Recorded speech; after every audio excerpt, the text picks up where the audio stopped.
I will give the name as the group of aroma. So what else for the group of aroma?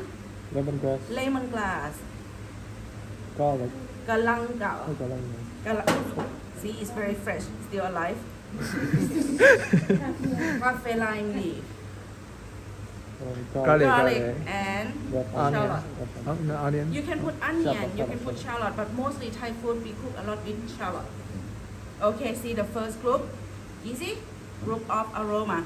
The second group will be mushroom and Tomato. If you don't have tomato, the same. So the second group is mushroom and tomato.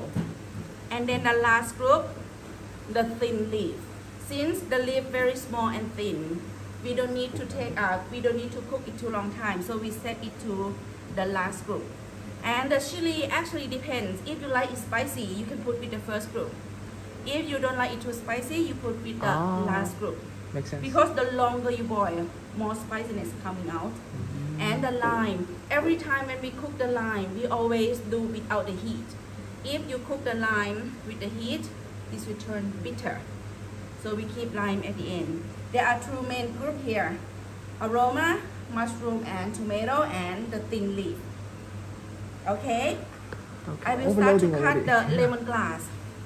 So to cut the lemongrass, you see the base part of the lemongrass is the fat part here.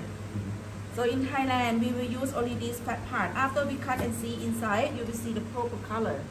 This is the base part of lemongrass. So we just cut diagonal, angle the knife and cut it diagonal. If you cut straight, you will not get much aroma coming out. That's the reason we cut it diagonal, and also it looks more pretty when it's in the soup, right?